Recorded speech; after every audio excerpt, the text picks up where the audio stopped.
Přátelé, v Trezoru konečně vyslyšeli naše nářky, to bylo pořád kicome, kdy bude nějaká sleva na Trezor, tak já jsem vzal telefon a říkám, kluci, Pavlíku, Maro, lidi budou mít vysoké náklady na energie, popadaly jim akcie, někdo spálil nějaký prachy na Luně. A císařské sýpky jsou plné.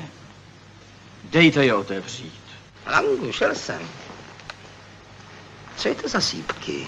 Máme vůbec nějaké sýpky? Milosti, já už to s pány měšťany vyřídím. Tak to zařídil a my si tady zatím škrtneme sýpky. No a královské sýpky se tedy otevřely a na Trezor máme 15% slevu, a to jak na T-čko, tak na Model One. A funguje to tak, že samozřejmě můžete využít můj affiliate link, který najdete v popisku videa, dostanete se sem a nezadává se vůbec žádný kód, prostě Trezory jsou slevněny o 15%, hodíte si je do košíku, zaplatíte a to je celý. Takže možná i takovej tip na vánoční dárky, protože ta sezóna samozřejmě pomaličku přichází. No a já se na tom svezu taky samozřejmě, protože já mám nějaký novinky v e-shopu, a to konkrétně tady toho malého hodlera plišáka, který ho vymyslela nebo ho používá vlastně jako postavičku ve svých komiksech Lina Saiche, která má i samozřejmě i svůj e-shop, kde je prodává, a my jsme teďka spolu udělali takovou kooperaci, že je budu prostě prodávat pro vás já ve svém e-shopu. Domluva je taková, že já je prodávám za stejnou retailovou cenu, tedy něco přes 1000 korun. Vy, když se půjdete podívat na oficiální stránky, tak ho tam najdete jakoby levněji, ona ho tam má za $35, ale ona to tam uvádí bez DPH, protože když to potom dáte do košíku a je tam ten checkout, tak tomu ještě přiskočí ta daň a tím pádem se dostanete na stejnou částku, jako mám já v e-shopu. S tím rozdílem, že Lina má samozřejmě dražší dopravu, protože to jde ze zahraničí. Já mám nejlevnější dopravu tady ze zásilkovnou za nějakých 69 korun nebo něco takového. Takže pokud chcete malýho hodlera, tady toho krásného plišáčka, tak je mám jich omezené množství, ono jich není moc, protože v té první sérii, co tady mám, to je vlastně ten Series 1, tak jich bylo vyrobeno jenom 1000 kusů a víc jich v té první sérii prostě vyrobeno nebude. Pak zřejmě budou jako nějaký další série, ona to vyrábí ještě s různýma jako jinýma designama, ale co se týče právě toho Series 1 plišáku, tak těch je skutečně jenom 1000. Já jich mám teďka tady aktuálně 50, jsem případně schopen sehnat ještě dalších 50. Dál tu mám, přátelé, když si se někdo ptal, jestli třeba na Mikuláši neudělám nějaký penízky čokoládový s bitcoinem, my jsme to vymysleli ještě úplně jinak a vymysleli jsme takovou vlastně větší čokoládu, přímo dárkově zabalenou, právě si myslím, že je to ideální jako nějaký mikulášský dárek, je to z prémiové čokolády, 58% kaká, takže pokud zháníte něco na Mikuláše, tak to máte i pěkně zabalený od nás. Dál jste si možná všimli, nový tričko mám na sobě, ano, konečně máme taky nějaký nový design, Bear Market Survivor, tak aby jsme si mohli jednou říct, že jsme to skutečně přežili, ten náš bear market, takže v úplně vlastně takové nové barvě, nový design, nový materiál a konečně to taky nabízím jako dámskou variantu, takže si můžete vybrat pánské, dámské. Tu dámskou tady nemám nafocenou, nicméně je to prostě stejná barva, stejný materiál, akorát dámský střih toho trička. Poslední novinka, zimní čepice Honey Badger, takže hodně v chillu, bro, jo, všechno bude v pohodě, protože když máte takovou čepičku, tak je vám stejně jako medojedovi úplně všechno jedno. Mimochodem, všimli jste si někdy, když jdete kolem nějaké stavby, že skoro všichni ti řemeslníci tam, ti zedníci a tak mají tu čepicu takhle. Jako mně to přijde hodně ve stylu a konec konců můžete si ji nosit klidně i takhle, akorát možná na sebe při tomhle stylu budete přitahovat zbytečně nějakou pozornost, no. Normálně Chabr dělá maso ve stylu, dívejte se, to bude pochutnáníčko, no, styl. No a jinak, když se blíží ty Vánoce, připomínám deskovka v akci a taky vlastně jsem slevnil ty trička a mikiny, který doprodávám, možná třeba v příštím roce nachystám nějaký nový designy, takže pokud jste je někdy chtěli, tak je poslední šance, protože jak je vyprodám, tak nebudou. A to je na úvod všechno. Znělka.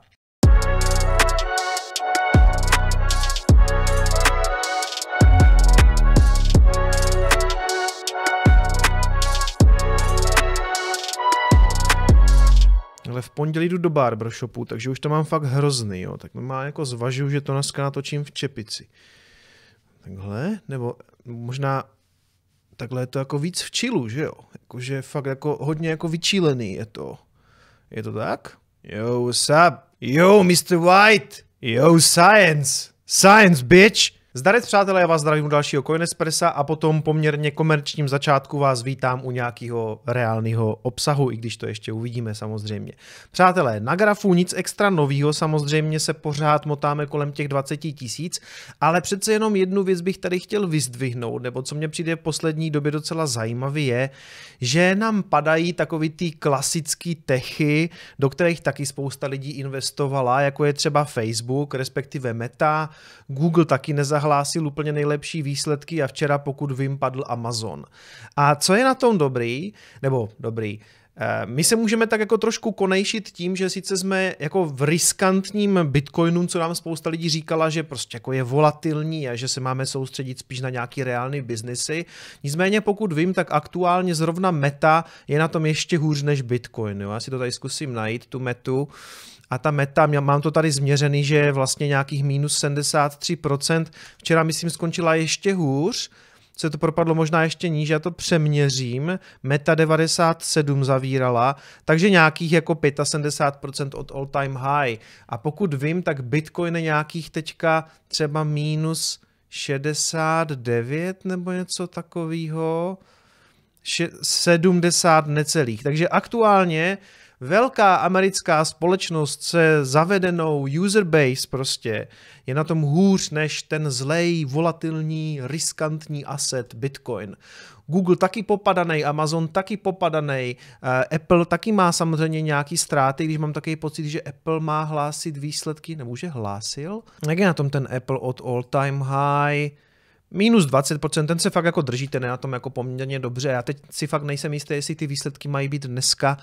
Úplně jsem to teďka nesledoval. Nicméně, co jsem tím chtěl říct je, že je zajímavý sledovat tu výsledkovou sezónu těch firem a jak to prostě padá, ty techy.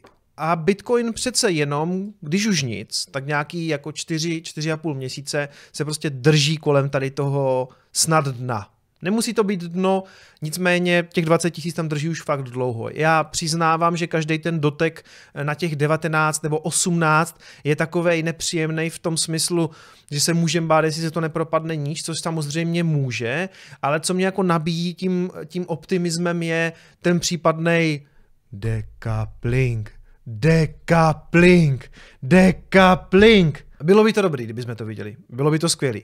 Kdyby ty techy třeba po těch dalších výsledcích třeba ještě padaly, než bych to někomu přál, ale prostě mě by udělalo radost, kdyby jsme fakt viděli, že ten Bitcoin se nějakým způsobem osamostatní a zatímco ty techy na tom Nasdaqu nebo S&P akcie obecně budou dělat něco a Bitcoin bude něco dělat jinýho. Já si samozřejmě nepřeju, aby lidi, co jsou v akcích, jako dál nějak trpěli, abyste to nepochopili špatně, ale sám bych rád samozřejmě viděl v takovém případě, že ty akcie by se jako propadaly a Bitcoin by šel nahoru. No, je to ten unicorn scénář, jo? Bylo by to skvělý a navíc jako by to strhlo spoustu očí na ten Bitcoin a lidi by začali dělat, hele, to jako padalo to, ale teď to fakt funguje jako nějaký samostatný asset, který roste a zbytek padá. Asi bychom se na ten Bitcoin měli podívat, jo? Ale asi je to pořád jenom z možný přání, nějaký můj vlhký sen o decouplingu, o kterém tady mluvím dlouho, ale jako líbilo by se mi to, nebudu lhát. No nic, ale na nějakou technickou analýzu to rozhodně není, ne, že by to tady na tom kanálu někdy o nějaké technické analýze bylo. Pojďme na zprávy.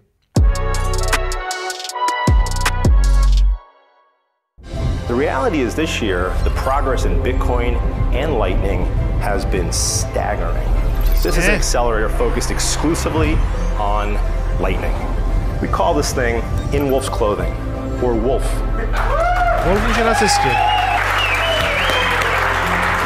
If you are pushing the limits, the boundaries of what's possible in Lightning, we want you. If you're an individual founder or a small team, we want you. If you're working on Lightning or Taro or Covenants, we want you.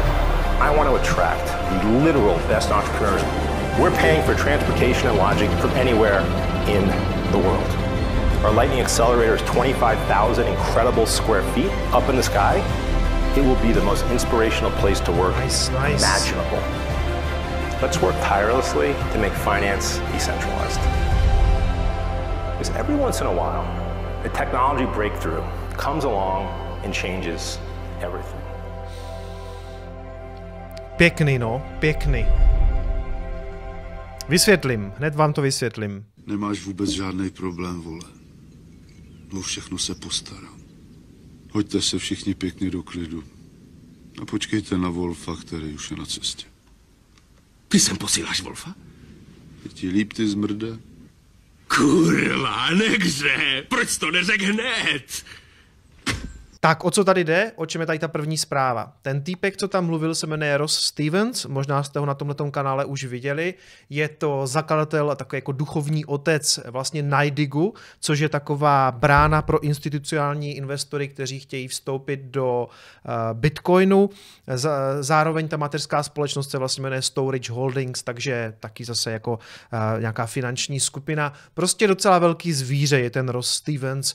Myslím si, že Tesla přes ten NYDIG kupovala Bitcoin, on ten NYDIG ještě nějakým způsobem spolupracuje s Coinbase, ty vazby v pozadí já přesně neznám, co je ale důležitý, že NYDIG je to skutečně taková ta newyorská brána těch institucí do Bitcoinu a tenhle ten týpek rozhodně se s ničím moc nemaže a hlavně je vidět, že je fokusovaný vlastně čistě na Bitcoin a teď teda ještě samozřejmě Lightning, který s tím souvisí. Jde tady o to, že udělali tenhle ten program, který se jmenuje Wolf a je to vlastně akcelerátor. Je to akcelerátor pro Lightningový biznesy. Takže rovnou říkám, že pokud pracujete na něčem na Lightningu, tak můžete trošku asi zpozornět v tento okamžik, protože to může být i zajímavá informace pro vás. Oni aktuálně v podstatě lákají z celého světa ty týmy a zakladatele těch Lightningových biznisů, aby se účastnili tady toho akcelerátoru, tady toho programu, který je 8týdenní a je v New Yorku. A mohli jste vidět, kde to bude probíhat. Mají pronajatý krásný prostor v nějaké výškové budově, kde teda budou soustředit všechny ty mozky a budou se snažit prostě z nich vytáhnout samozřejmě to nejlepší. To znamená, skutečně jako lákají do New Yorku ty nejlepší hlavy, které aktuálně pracují na nějakým lightningovým projektu a snaží se to posunout dál. Jednak teda první informace je to non-remote, skutečně vás tam chtějí fyzicky, zaplatí za transport a ubytování celého toho týmu, a pak tam bude spousta investorů a strategických, řekněme, partnerů, jednak kteří jsou připraveni do toho sypat nějaký peníze, v tom seed fundingu by to mělo být nějakých $250,000 a potom ještě ten, kdo to vyhraje během toho demo dne, tak dostane $500 000 na ten funding. Bude tam spoustu různých jako angel investorů, kteří se o tenhle ten segment zajímají, ti jsou samozřejmě připraveni nejenom dávat peníze, ale dělat samozřejmě i nějaké takovýto strategické poradenství ve smyslu, že mají nějaké zkušenosti, které jsou schopni vám předat ohledně marketingu, ohledně hledání dalších financí a tak dále a tak dále. Mě samozřejmě to extrémně těší, hlavně kvůli tomu, že se nezaměřují na žádný shitcoiny, na žádný prostě nesmysly, jedou čistě Bitcoin a Lightning, a proto to taky tady zmiňuju a pokud na něčem takovým pracujete, prosím, dejte si tam přihlášku. Pokud se tam dostanete, budete v totálním centru finančního dění, kousek od Wall Streetu, dělat na skutečně jako revolučních věcech, které ten Wall Street jednou můžou postavit na hlavu. Je tady nějaký ještě schedule, který jsem chtěl jenom tady ukázat, že vlastně těch Wolfpacků, těch jednotlivých akcelerátorů bude několik. Teď se podávají přihlášky do konce roku a ten první akcelerátor proběhne během v podstatě dubna, apríla, jo, je to od nějakého dubna a května, jo, apríl, máj, od 3. do 26. potom května, pak tam zase jede už další vlastně sada těch přihlášek a další akcelerátor a v příštím roce potom bude zřejmě ještě jeden, takže vlastně v příštím roce proběhnou celkově 3 ty Wolfpacky. Zajímavá informace možná ještě je, že už tam v podstatě máme zastoupení, alespoň co se týče přihlášek, uvidíme, jestli se tam kluci dostanou, protože projekt Tweetoshi si už podal přihlášku. To byl samozřejmě první, co mě napadlo, protože tam je to úplně podle mě jasná věc, že by tam ta přihláška od nich měla být, takže jsem hned označil na Twitteru něco jako kluci, už máte podanou přihlášku a oni mi tam napsali, že jim to nebudu věřit, ale že před asi 30 sekundama to odeslali. Jo? Takže máme tam první, řekněme, český želízko v ohni, já to moc klukům přeju, aby se tam dostali. Já si myslím, že to jednoznačně dává smysl. Myslím si, že ten nápad je i právě jako dostatečně sexy právě pro takovýhle akcelerátor, když jim řeknou jako Twitter, A s Lightningem, teď ještě otázka, jakou roli v tom bude hrát ten Elon, který možná bude prosazovat nějaký jiný měny, k tomu se dneska taky dostaneme, co to udělalo teďka s Dogecoinem, protože lidi jsou prostě nepoučitelní. Nicméně moc vám to přeju, kluci, abyste se tam dostali. Pak vám dám nějaký tipy, kam se máte jít podívat. Já jsem tam byl s manželkou někdy v roce 2016, myslím. A kdybyste se tam dostali, tak se tam třeba možná za váma otočím, protože to město je strašně zajímavé. Já se tam klidně rád ještě třeba na týden vrátím. Takže moc vám to přeju, moc vám to přeju. No a když se tam dostanete, tak já budu mít aspoň takový pěkný důvod, třeba, no prostě mohla by z toho být docela pěkná taková reportáž v terénu a já bych si aspoň doma obhájil výlet do New Yorku. Takže držím pěsti, fakt upřímně držím pěsti a uvidíme se v New Yorku. Přátelé, druhá zpráva a opět o Bitcoinu a opět o Lightningu. To není možný, tohle snad ani není bitcoinový kanál, protože tady nikdy žádné zprávy o Bitcoinu a o Lightningu nejsou přece. Cash App nyní přináší možnost posílat a přijímat bitcoinové platby přes Lightning. Ona tam ta možnost vlastně byla ohlášená už v květnu na té bitcoinové konferenci v Miami. Já jsem u toho vlastně přímo byl, tam byly 3 oznámení s tím Lightningem, jenže do této chvíle to fungovalo jenom pro odesílání z toho Cash Appu. To znamená, mohli jste někomu poslat přes Lightning ten Bitcoin, nemohli jste přijímat. Já si myslím, že dlouho řešili právě taky takové věci, jako je ta likvidita na těch kanálech a tyhle ty věci, co s tím prostě jako souvisí. Prostě ono odesílat Bitcoin po Lightningu není právě takový problém jako přijímat. To by vám vysvětlili všichni, kteří to už nasazovali, konec konců včetně mě, když jsem to dával do e-shopu. A teď tady ten produktový šéf pro Bitcoin právě v Cash Appu, Michael Riani, to oznámil na Twitteru, že už skutečně můžete jak posílat, tak přijímat v tom Cash Appu. Mimochodem, oni ukazovali v Miami, nevím, jestli to trošku nezapadlo, tahle ta informace, ale oni ukázali jednotný QR kód, který funguje jak pro Lightning, tak pro on-chain platbu. To znamená, že je to jako míň confusing potom pro ty uživatele, kteří často jako sami neví, jestli posílají on-chain nebo Lightning a vlastně z mýho pohledu by to časem vědět ani neměli. Prostě by to mělo jenom fungovat, jo? Že tak vypadá funkční služba pro uživatele. A vlastně oni tam ukázali standard, teď nevím, který to byl BIP, ale ukázali vlastně to, že ta informace je zakódovaná vlastně v jednom QR kódu, který vlastně nese tu informaci jak pro Lightning, tak pro tu on-chain platbu. Takže do budoucna si myslím, že s tím se potkáme taky, že to vlastně jako řešit nebudete, prostě se to jenom zaplatí. Na stránkách Cash Appu taky uvádějí, že s tím v podstatě nejsou spojeny žádné poplatky, takže buď je tam jako velmi malej ten poplateček v rámci jako amerických centů, nebo není vůbec žádnej. A je tam teda limit, je tam aktuálně limit na příjem maximálně $999 týdně. To si právě myslím, že souvisí s tím, že nemají ještě úplně jako 100% vyřešenou tu likviditu na těch kanálech, protože přece jenom těch uživatelů je strašně moc a kdyby teďka to všichni začali zkoušet s nějakým velkým objemem, tak oni to prostě nezvládnou, tu příchozí likviditu. Já si myslím, že to je něco, co budou jako včas řešit, že to ve výsledku takový problém nebude, ale když tu službu startujete, tak to potřebujete nějak rozumně škálovat. Aktuálně je to přístupný jenom zákazníkům ve Spojených státech, kromě New Yorku.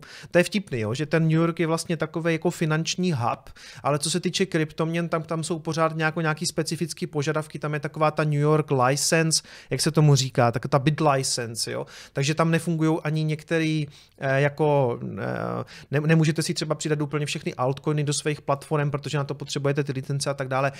Možná tohleto s tím souvisí. Kromě toho to ještě není dostupný ve Velké Británii, protože mimochodem vlastně Cash App nefunguje úplně jako globální služba v tuhle chvíli.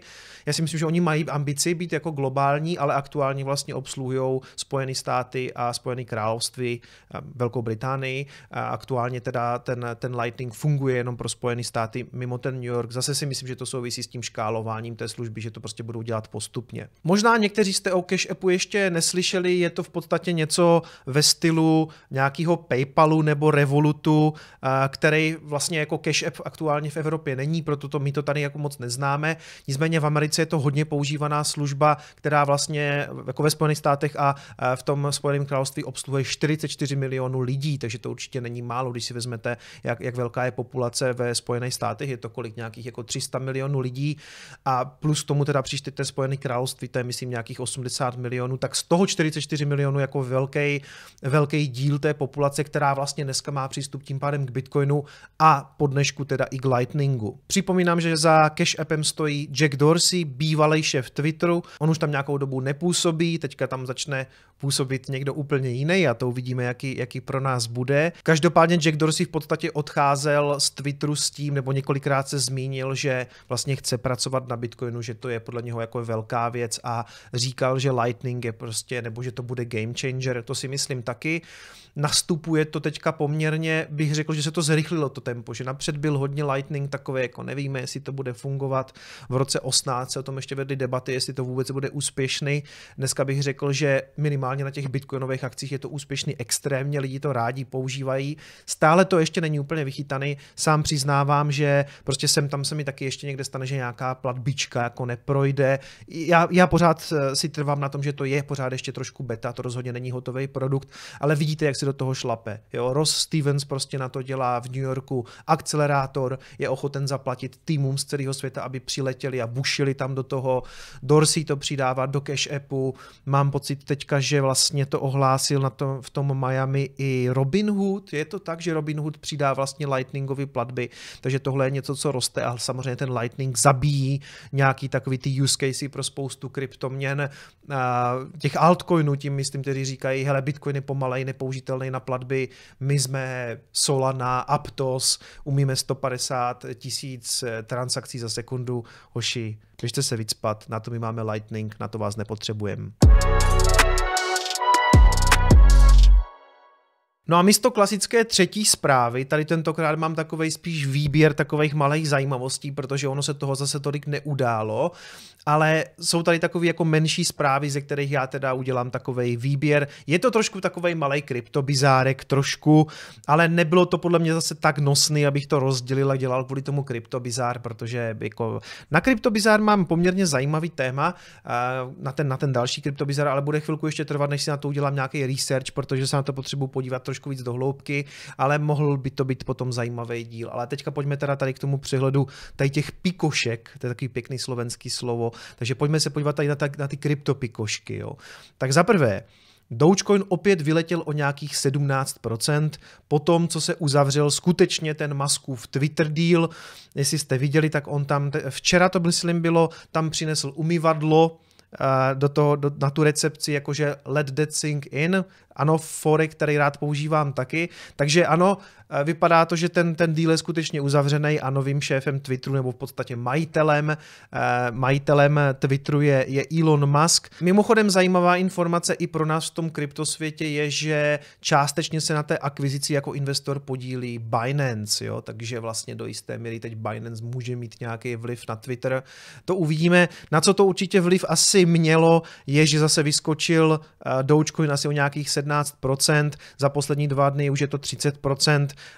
Jo, lidi asi spekulují na to, že Musk tam bude zavádět Dogecoin, nevím, to je samozřejmě pomatená mysl, zbytek toho článku jako nemá ani smysl číst. Já jsem se v podstatě chtěl jenom podívat na to, jak přesně vypadala ta pumpa. Ano, přátelé, to je tady to dole, jo, to je nějakých těch 30%, což jako ono, když si to zazumujete, tak to vypadá hustě, že jo, jakože wow, jakože Musk tam zase donesl prostě nějaký nadšení, ale když se podíváte na celý ten graf, tak tohle je mimochodem Dogecoin od té doby, kdy ho zalistovala Coinbase. Jo. Coinbase chtěla přinést svým zákazníkům to, co si konec konců sami přáli, Dogecoin, a v podstatě od prvního dne je to jenom pád. To je fakt vtipný, jo.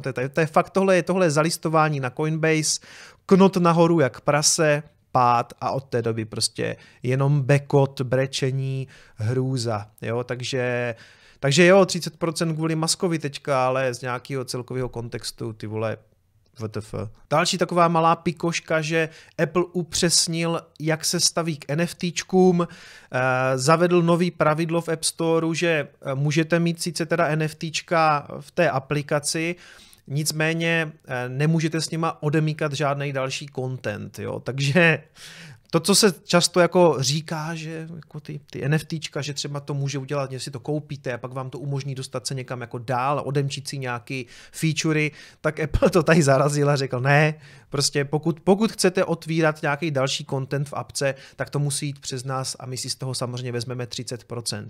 Takže všichni zase povstekaní, že takhle NFTčka nefungujou, no jako v principu by neměli, ale když to potom děláte u někoho, kdo má kontrolu nad tou platformou, tak si stanovuje pravidla on, jo, nevím, co si tady kdo myslel, to prostě to je naprosto evidentní, co s tím ten Apple bude dělat, on si z toho ten share chce vzít, vlastně je to tak, že když si to NFT, můžete teďka kupovat NFTčka u Apple v té dané aplikaci, ale prostě Apple si z toho vezme 30%, takže všechny takový ty featurey, co ty NFTčka mají být, tady úspěšně Apple takhle jako seká. Vertu ukázalo svůj blockchainový Web3 telefon za $41,000, takže za $1 000 000 korun cirka.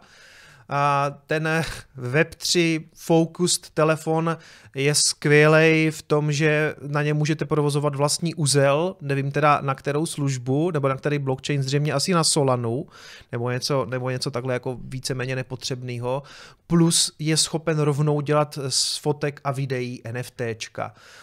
Vertu, pokud vím, vyrábí takový jako luxusní telefony jako z luxusních designů, vždycky nějaký titán, kůže, možná nějaký zlato, diamanty, nevím. Podle mě tohle je telefon pro lidi, kteří všem jako ve svém okolí chtějí ukázat, že jsou kompletně retardovaní a dali za telefon $1 000 000 a budou říkat, že na něm teda běží nějaký uzel a že to rovnou dělá NFTčka ze všech fotek, který vyfotí, což jako... Co? Já nevím, jestli tady někde píšou, který ten uzel to jako jede, jestli to je nějaká Solana, nebo Vertu si udělalo nějaký svůj blockchain. 18 karátový zlato, diamanty, $41,000, OK.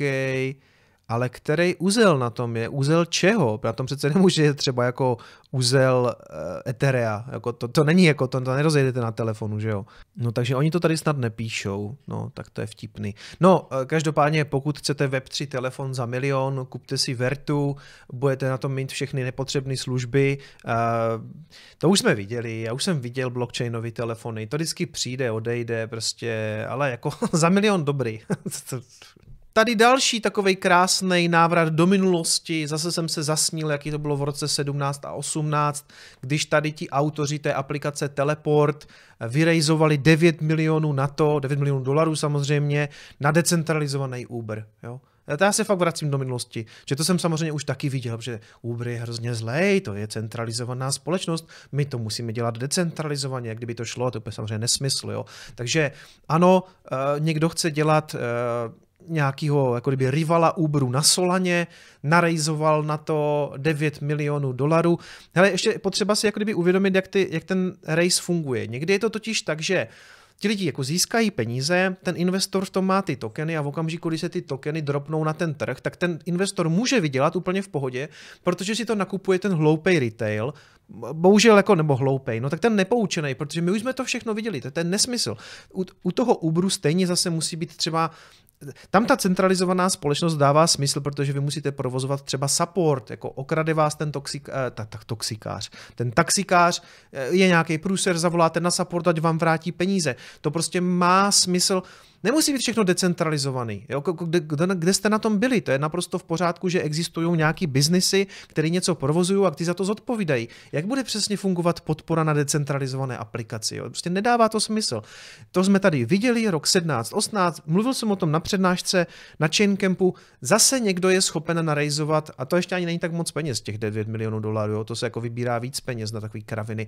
Ale zase skutečně ten investor na to může vydělat, kdyby tam byl někdo takovej jako Andresen Horowitz, tím je to úplně jedno, oni přijdou, dají peníze, 9 milionů pro ně není nic, udělá se token, bude se jmenovat The Rideshare Protocol, TRIP, udělá se TRIP, naháže se to prostě retailu na hlavu, Andresen Horowitz spokojeně odchází a samozřejmě všichni ostatní ten retail jenom brečí. Zpátky ještě na chviličku k té Metě, k tomu Facebooku. Přátelé, já jsem vás varoval.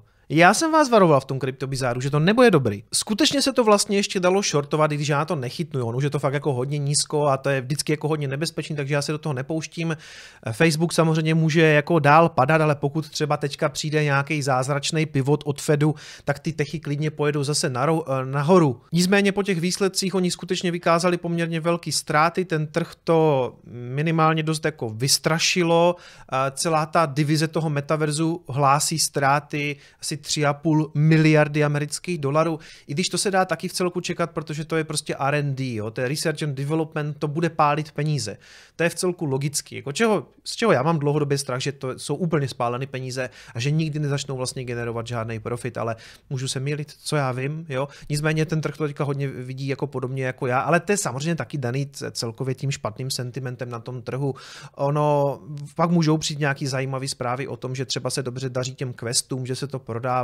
Příští rok zřejmě uvidíme MetaQuest 3, zase ten hardware posunou dál. A s tím jako nemám problém. Víte, že já tomu hardwareu v celku fandím, já nefandím celkové té myšlence, protože i teďka šéf vlastně Microsoftu, teda Xboxové divize Microsoftu řekl, že celý ten metaverse v podání jako Mety je zklamání, že to vypadá hrozně, že když se to srovná se současnýma počítačovými hrama, takže to vypadá prostě odporně. On sám řekl, že to vypadá jako poorly built video game, jakože velmi špatně vyrobená videohra a že si takhle nepředstavuje jako světy, ve kterých potom budeme trávit čas, zvlášť třeba u nějaké práce a podobně jako já jsem zmiňoval, on tady taky zmiňuje, že si dokáže představit nějakou jako společnou práci v nějakém 3D prostoru, ale že by to prostě muselo vypadat úplně jinak, než to vypadá dneska. Mimochodem Metu kritizoval i zakladatel vlastně Oculusu, on jim to potom prodal a vlastně jim řekl, nebo toho jeho hodnocení bylo it's not fun, it's not good.